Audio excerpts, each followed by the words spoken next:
Hi అండి. ఈరోజు మన రెసిపీ ఒంటికి చలవనిచ్చే సలాడ్. వేసవికాలం వచ్చింది కదా, మనము అప్పుడప్పుడు ఇలా సలాడ్ చేసుకొని తినాలి. ఇది ఏ విధంగా చేసుకోవాలో నేను చూపిస్తాను. 2 స్పూన్ల పెసరపప్పు తీసుకున్నాను. దీన్ని 1 అవర్ నీళ్ళల్లో నానబెట్టుకోవాలి.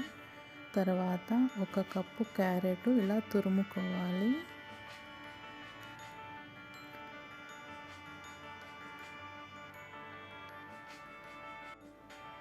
ఒక కప్పు కీరా దోసకాయ, 1 మిర్చి ఇలా చిన్నగా కట్ చేసుకోవాలి. 1/2 టీ స్పూన్ సాల్టు, తర్వాత 1 టేబుల్ స్పూను నిమ్మరసము, 1 చిటికెడు పెప్పరు, కొంచెము కొత్తిమీర తీసుకోవాలి.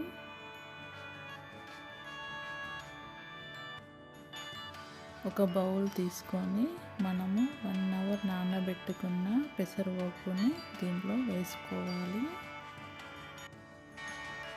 తర్వాత 1 కప్పు కీరా దోసకాయ, 1 కప్పు క్యారెట్,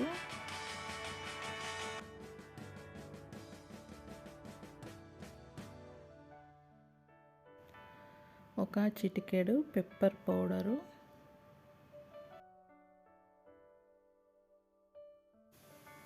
ఒక టేబుల్ స్పూను నిమ్మరసము, చిన్నగా కట్ చేసుకున్న మిర్చి, సాల్టు, తర్వాత కొత్తిమీర వేసుకొని మనము ఈ విధంగా కలుపుకోవాలి. అన్నీ కలిసే విధంగా కలుపుకోవాలి. ఈ సలాడ్లో మనము పెసరపప్పు యూజ్ చేస్తున్నాము. ఈ పెసరపప్పు చాలా చల్లదనం అండి.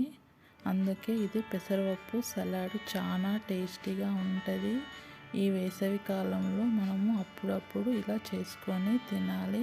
ఒక్కసారి ట్రై చేయండి. Thank you.